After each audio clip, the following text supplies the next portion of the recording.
to say these prayers ain't working anymore.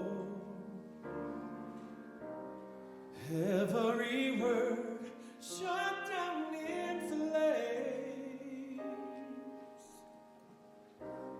What's there to do? These broken pieces on the floor.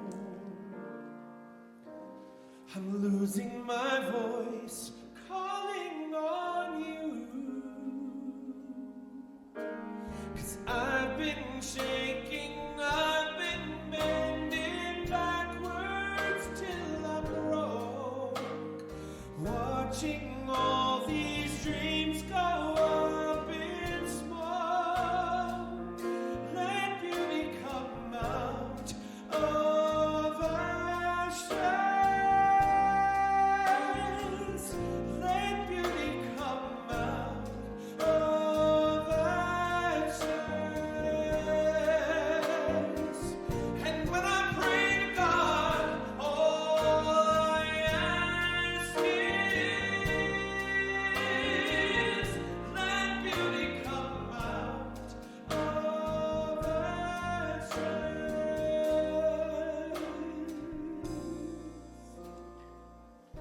Can you use these tears to put out the fires in my soul? 'Cause I need you here. Oh,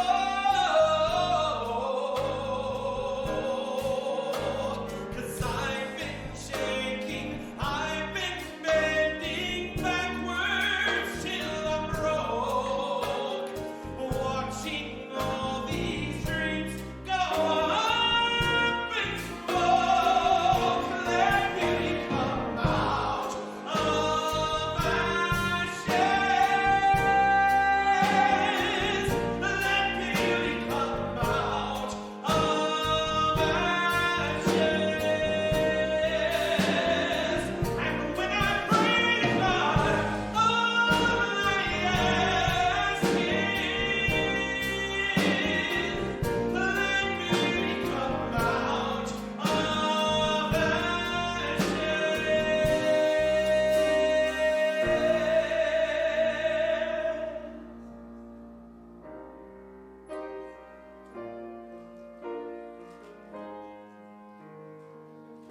Let beauty come out of ashes.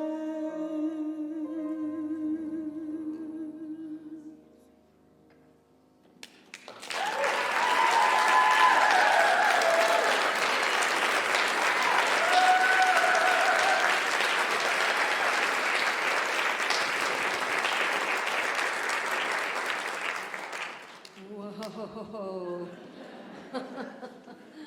I'm dazzled, are you? Hi, everybody. What a treat to be here. And I want to say, Liz, you used your adjusting power of divine order to make a way where a few weeks ago my plan to be here with you fell through when the roof blew off the airport in Sarasota, and I couldn't get out. And I feel like, the message is already given this morning. Have you heard it? In the music, in the beautiful prayer. The message has already been given, so my work is done. Have a great day. Wow. I know you'll be with me then when I share these thoughts, because I can feel the atmosphere here. I can feel what you have been all about. That I'm not going to tell you something brand new, but my prayer is, and my intention is, that there's something in the way I say it that maybe touches you in a fresh way, that maybe just gives you a new spark of the truth for you. So that's my plan. A Course in Miracles is not something that I've studied, but there's one line from it that has always been like a mandate for me, and it is this: today I will accept the truth about myself. I will arise in glory and allow the light in me to shine upon the world today. Charles Fillmore said it this way. He said, "It is your mission to express all that you can imagine God to be. If you can imagine it is possible to God, it is also possible to you." These are messages that have impressed themselves upon me through the years, that have given me the courage to be able to be more than I believed about myself. Ernest Holmes was really bold. Ernest Holmes said, "It has been said that we can know God only insofar as we can become God." That's a frog to swallow, I'll just say. Whew. Take a breath with that one. But Jesus said it. I say, he said, "You are God's sons and daughters of the Most High, every one of you." Do we believe it? Are we taking that in? In the non-canonical Gospel of Thomas, he was even more bold. "When you see me, you see the Father." But Jesus went further than that, didn't he? And said, "That's what you are. That light that you see in me, that's what you are. And that's what you're to be." So, all of these things really impress upon me, and more urgently than ever today, the fact that we can be, and in fact it is our destiny to be more audacious, to be more bold spiritually, not only in our own private practices, but in the world, to be more bold. And that's what divine audacity is all about. It's about living bold spiritual life. It's about realizing, which is making it real. It's taking it in and understanding, and then making it real in our life. The prime principle, which in unity is oneness. It's the word unity. It's oneness. It's that recognition that we can't be separate from anything or anyone. And it is realizing that, making that real in the way we're living our life. No easy task for us who are fully human as well as fully divine, right? That human part. You know that human part. You have one of those? I know you do. Right? Whew. And so it's our spiritual self inviting our human self to see its fullness, which is divine, and then to act like it. To act like it in our lives, right? To accord our actions and our words, our behaviors to that principle of unity or oneness. Well, how do we know this is our mission? I've figured out for me, I know it's my mission, and I know that Fillmore inspired that, and all these other truths that I have read, these other disciplines have all said the same thing. And I know it's my mission because when I'm not living into that, I feel the effects of not living into that. How about you? I mean, that's really it. That's how I know. I know that oneness is my destiny, that to know that I am one with everyone, even the one who rubs me the worst way, right? That I am one, that I cannot be separated from that person or from that situation. I know that because when I don't experience that, I feel the pain of it. How about you?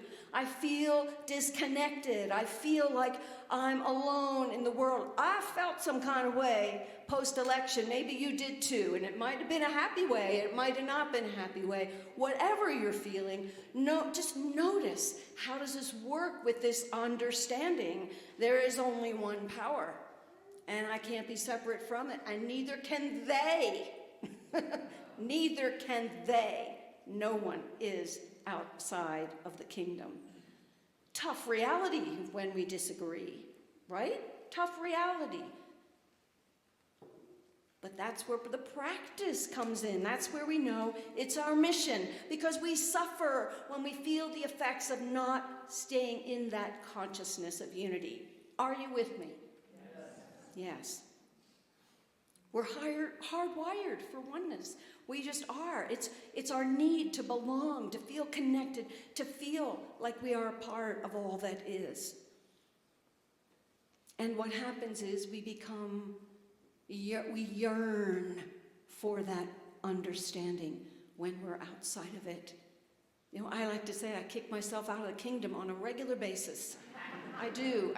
But thankfully, through the unity teachings and practices, I know how to get myself back in. There's no gate on that. There's no gatekeeper except my consciousness. I can let myself back in when I remember what I am, and I bring myself back to that, you know? So longing has a real value to us because we long for that which we are not experiencing. We long to fulfill the mission of unity, right? That frees us from the mirage of separateness, right? And empowers us to contribute the light that we are, our best human self, to the world. Maybe at one time or another you have said to yourself, like I certainly have, I wish I could tell the truth more often, especially to myself. I can't recall the last time I had a full-on temper tantrum, but I believe it would be good for me. If I could just sit still in my discomfort. And this harkens back to the reading that you gave, which I want a copy of that. That was really brilliant, right? I have these longings for more of me, the real me, to come out into my day. I yearn to be the most expansive version of myself. I want to be an advocate for the underserved among us, a voice for the voiceless, a champion for the underdog. I long to be bolder, to speak up and stand up for my values. Have you had any of those thoughts? Ever? They're universal to us humans. And so what I've come to understand is that the essence of our longing, no matter the words for it, no matter the situation we think we're describing, is this: I want to matter. I want to belong. I want to contribute. Are you with me? Let's feel that. Feel that. Feel that for yourself. Longing is the key that unlocks the truth in us when we stay with it. And here's the challenge. We have this body of great teachings that are accessible to us. So why do we hold back? Linda, why do I hold back sometimes? Press right up to the edge of oneness and then pull back from it, remaining separate in my awareness. Why do I do that? Well, I've come to see it this way, and maybe this you can relate to as well. From childhood, I have been, and I know each of us has been, inducted into Western consciousness. Human sinfulness and weakness at the heart of it. We've been given a message, a religious message, that we didn't ask for, but it was given to us. And it's part of the dominant culture. The collective consciousness today is prevalent for that. Asking, who do you think you are? If you think you're something. If you think the light is within you. If you think that you're whole. You're being told, not so fast. The world says that. The world around us says that. Charles Fillmore, in that quotation that I said, this is your mission, to express all that you can imagine God to be. The second part of that was, he said, let that be your standard, never lower it, and never allow yourself to be reduced by the cry of sacrilege. So he knew that it's sacrilegious in the world around us to say, I am divine. He knew that it would be hard for the world to hear a message of unity in a world that really does its best to try to keep us separate from one another and compare ourselves to one another and have better or worse versions of humanity in our minds, And Fillmore knew that that collective consciousness is a patterning in our brain where we feel, even if we don't subscribe to it, we experience the effects of that kind of thinking in our human brains. So that's a tough thing, and that's a challenge, is to overcome that. The challenge is to ask our human to be informed by our divine nature and to see it more truly, to see it better, right? So the great misunderstanding, this is, the reason, again, why it's so challenging for us to bring this light to the surface and bring it out and to know I am divine, right?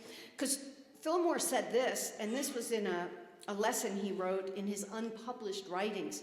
If you are looking at yourself or at any other man, and I'm going to use the word human, right? If you are looking at yourself or any human in any way, but as the God human, the divine human is the words we'll use today. If you're looking at yourself in any other way but that as a divine human, you are lying to yourself about yourself or about others. But that's the right image, is a divine human. I am all that. I am so human. I am so very human that I feel my feelings. You too? We're so human. It's a gift to be human. It's a gift. And there were times in Unity and in New Thought where that humanity was thought of as inferior, where it was inferior to be human. And the human foibles we have, the outbursts, right? The inappropriate things that we say and do, that those things were wrong, then those come from, a poor consciousness, and they're poor effects of our spiritual nature. But the real reality, as I've come to understand, and my Unity-raised daughters helped me to understand this more, is that to discount my human feelings and experience is to deny a part of my wholeness.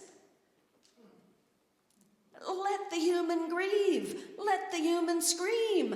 Let the human feel what it feels. It can't interrupt my divine. Isn't that good news? I mean, this to me is so important. Let yourself have that tantrum. Let yourself be where you are. That's just not the end of the story.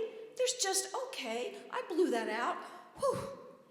That was big energy, right? I blew that out. Now what? Let my divine rise. Let my spiritual understanding come to the surface. Let the true me take the reins and nurture that human, that little scared human in there, right? My human and divine are one. Let's not eliminate any part of our wondrousness, really.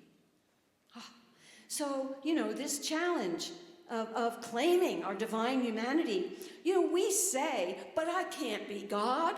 I can't be God. I think what we mean to say when we say that is, I can't be all that God is. And you know what? I'm right there with you. In our human existence, and look, we're here in form and shape for a reason.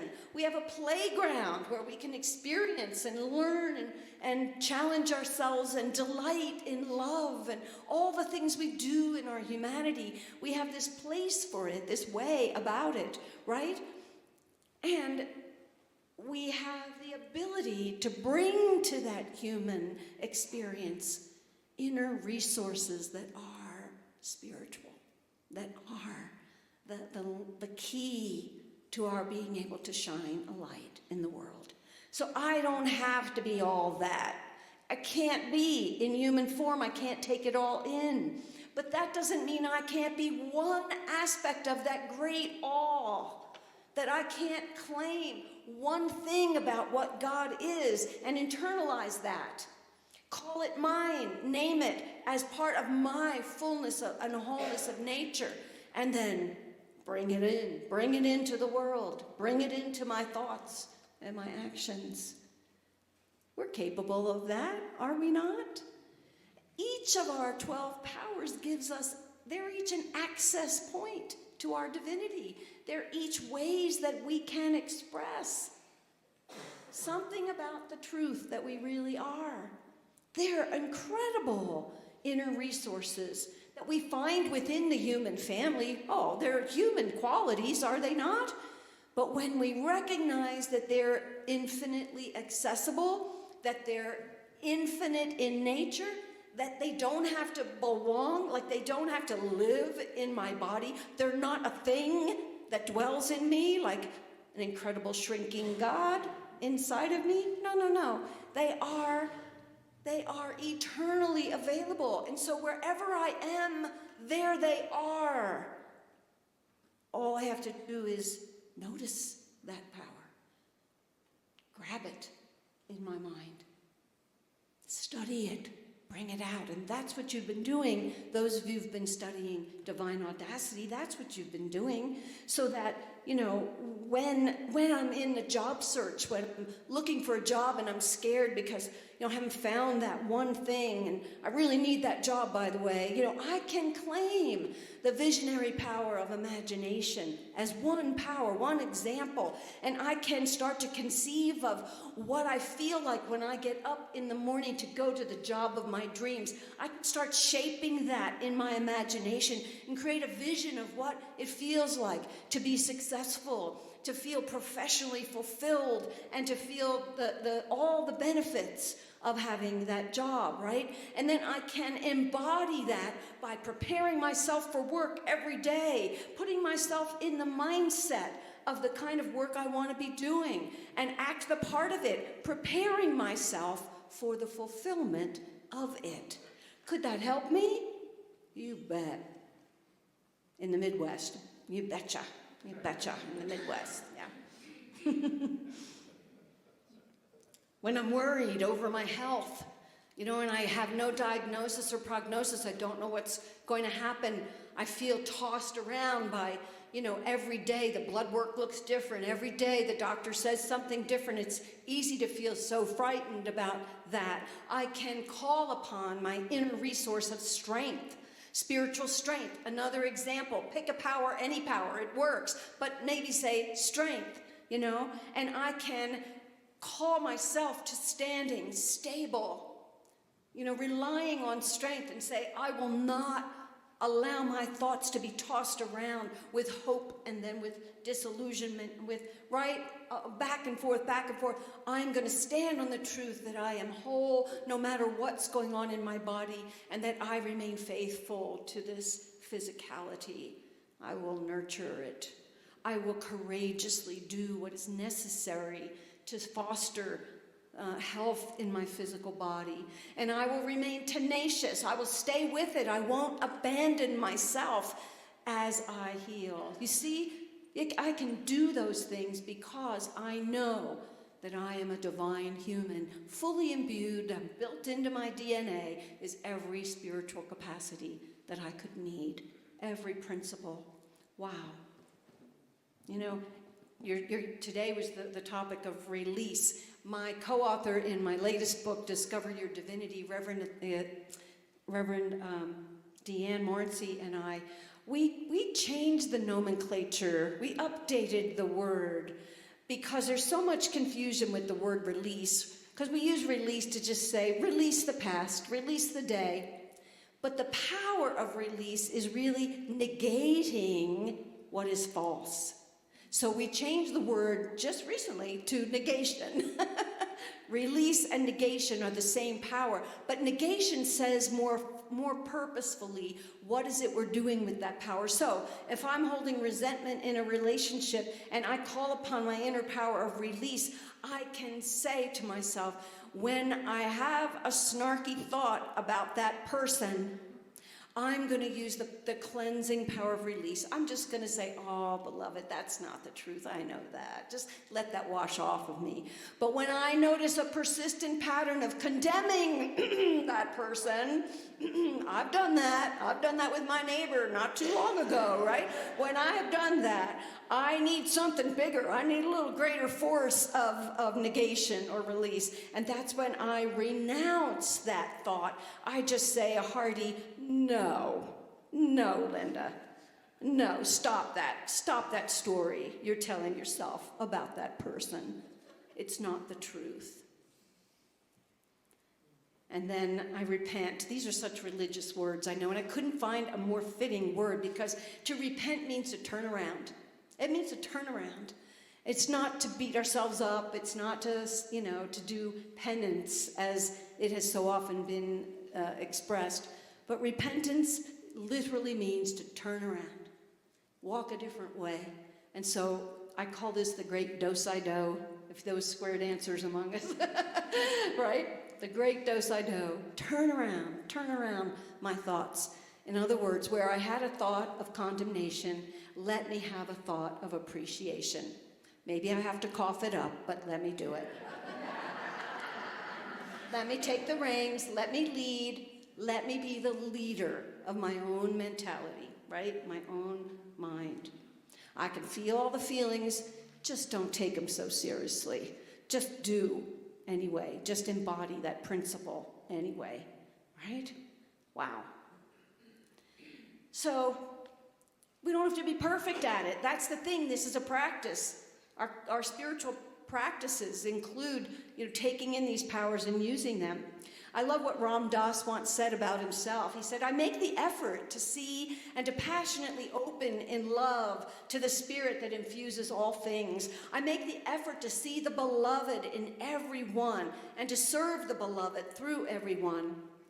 I often fail in these aspirations because I lose the balance between separateness and unity. I get lost in the feeling of separateness and feel afraid. But I make the effort. Spiritual practice of bold spiritual living. Divine audacity. This is ours. And so what I do springs from what I know I am. Our doing springs from our being. There's just no way around it. That's spiritual law. That's spiritual law. And so, when I deliberately practice being the light of the world in the particular way, bringing to my life a specific power or principle, then I now am in command. And my human and my divine nature, the whole me, is now available to shine brightly in the world. This is the heart of Unity's affirmative prayer. Those of you who took the training or who've been reading the text, the prayer workers in this ministry, this is the heart of it. And you could do this in an instant with yourself as part of your practice, is to say, God is ... What do I notice about the nature of God? What power comes to mind? What principle? Is it omnipresence? Is it peace? Is it strength? Is it harmony? What comes to mind? Let me claim that now. Let me say, if that's true about God, then it's also true about me. Therefore, I am peace. I am harmony. I am that power. Make sense? But that's not the end of it, because saying I am that doesn't take me anywhere until I follow it, till I make it real. Make it real. Realize it in the way I'm living. So now I'm calling myself to the command of living that, where I say, because that's true that God is and I am, therefore I can. Therefore I have it in me to be what is needed. For me to go to my loved one in the hospital, instead of crying with them and being all worried about what's the doctor saying and all that, I'm standing there as the presence of life itself. And I'm talking to them about the whole of their life, not their illness. You see? How simple is it? How simple is it? I'm not excited or anything. I just love the powers, because they're practical ways for us to embody our divine nature, for us to be a particular light in the world. I want to close with this from the Gospel of Philip, another non-canonical gospel, Gnostic scripture. Just listen to this. I love this. It is impossible to see anything in the real realm, we're talking about the spiritual realm, unless you become it. Not so in the world. You see the sun and you are not the sun. You see the sky and the earth, but you are not them. This is the truth of the world. In the other truth, you are what you see. If you see spirit, you are spirit. If you see the anointed, you are the anointed. If you see the Father, you are the Father. In this world, you see everything except yourself. But there, you look at yourself, and you are what you see. It's your right. According to Charles Fillmore, it's your mission. So I encourage you, when you think it's hard, find a prayer partner, right? When you think it's hard, talk to your minister. When you think it's hard, do your practice, study your powers. Become, so readily available to be the light wherever you are. Because you know what? That light is independent of what's going on in your human experience. Please know that. That's what we're going to be addressing in the workshop later. I'll say a little bit more about that. But don't let your human interfere with your spiritual capacity. Your human will be blessed by your spiritual capacity. There's a good reason to do it right there. All right. Are you with me? So what I'd like to do is to have our meditation focused on the power of release or negation. So join me as we get started here with a little music support. Just close your eyes if you'd like to do that. And be aware of what you're feeling right in this moment, what you're thinking right now.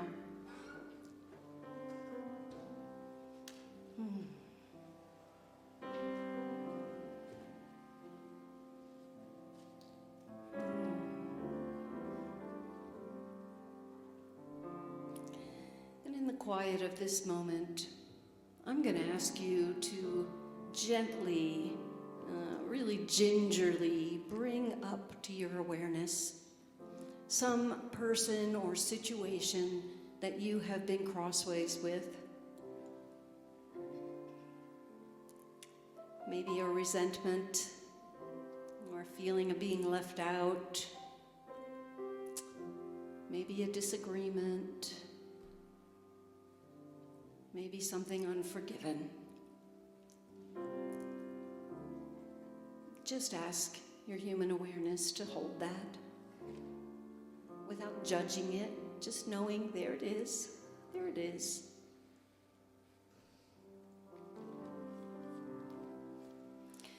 And now let's turn our attention to this great power of release or negation. And I'm going to invite you to draw your attention to the lowest point on your spine, the sacrum, the site of a cluster of nerve cells that direct elimination of bodily waste. This is the seat of the power of release or negation. All throughout the lower pelvis. And just shine a light there, the light of release. And radiate that light into your whole abdominal cavity. Just blessing your organ systems in the heart of your body. And shine that light out to the borders of your body too, where your skin is the largest organ of elimination. For a moment, bless your whole physical body and its beautiful capacity. In fact, its essential capacity of regularly eliminating.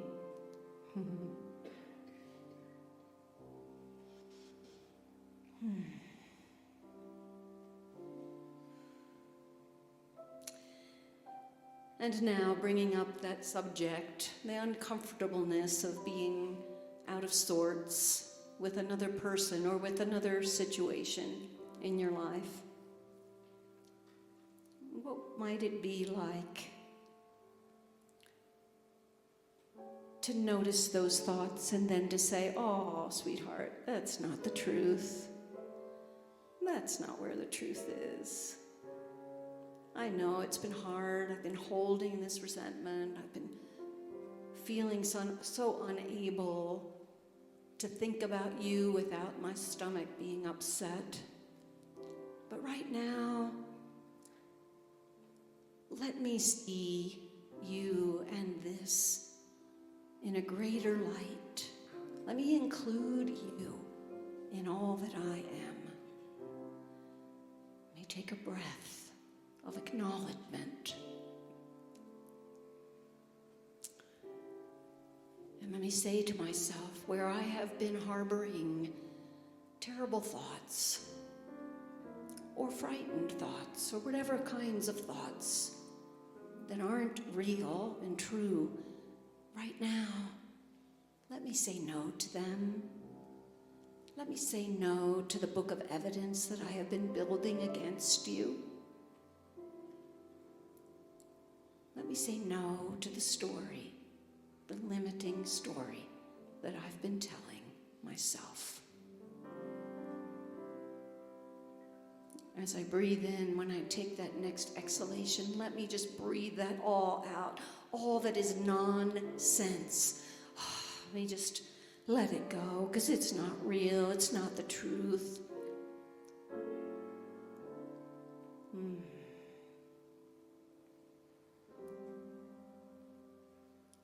And let me turn around. Let me see what is most true. What I can appreciate about you, about this, so that I am whole and unaffected by future thoughts. I'm whole. I'm okay.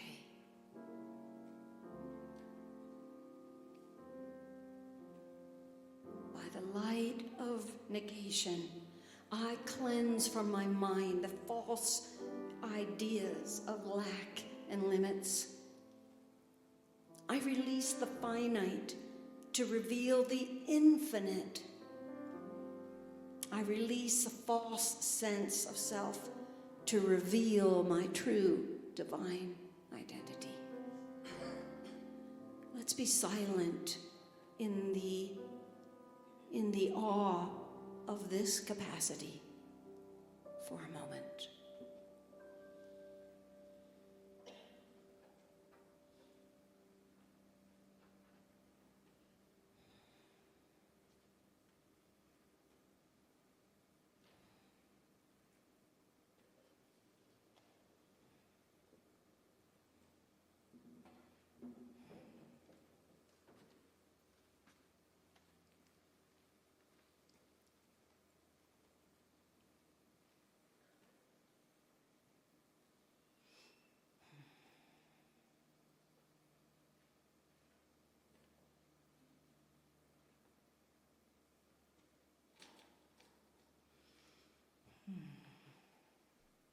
By the light of negation, the light of release, I cleanse from my mind any false ideas of lack and limits. I release the finite to reveal the infinite. I release a false sense of self to reveal my divine identity.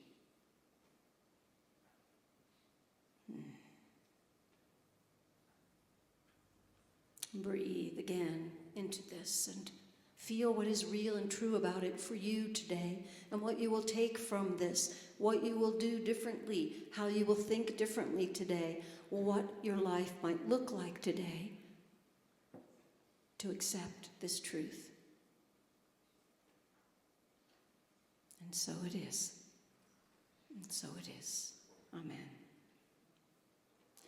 Today, I will accept the truth about myself. I will arise in glory and allow the light in me to shine upon the world today.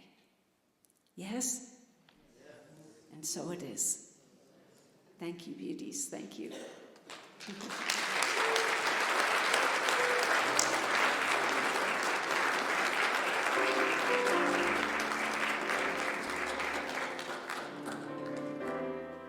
Let's just sing this together one time. I forgive me. I forgive me. Everything that I've been holding on to, I let go, and I surrender. I surrender. I'm ready. I'm ready for my change. I'm ready for my change.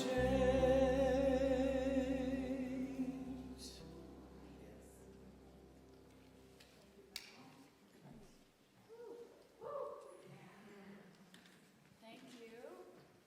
Good morning, good morning. Good morning. Aren't you lucky it came on when I started singing?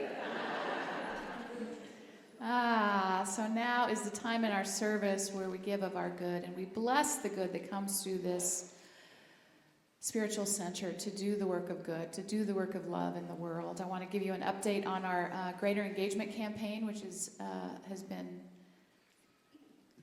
going since Father's Day, we realized. So we're looking to wrap it up in November. We're really close. We were offered up to $30,000 to be matched, and we are at, what's our total right now? 57,810. So we're so close, I know. And that allows us to do more of the things like you're experiencing today, to offer opportunities to heal and transform lives. So for those of you who have already given to that, thank you. If you'd like to do that today, there's information in your bulletin about how to do that. There's also a QR code for just a regular donation if you'd like to give electronically. I know many of you do that already. So there's also, that's what I'm trying to say, baskets in the back for cash and check as you're leaving. If you're someone that has a checkbook,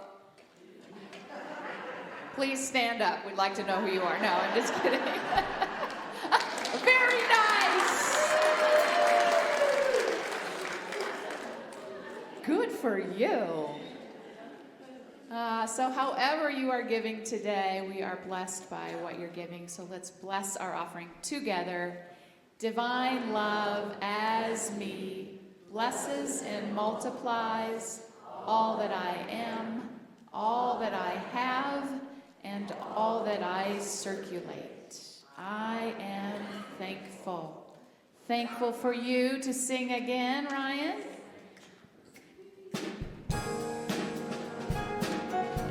You can put your hands together.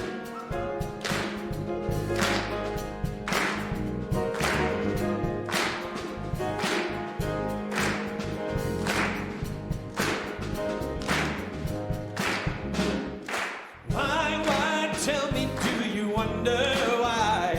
Some can look so hard and miss the truth, yeah.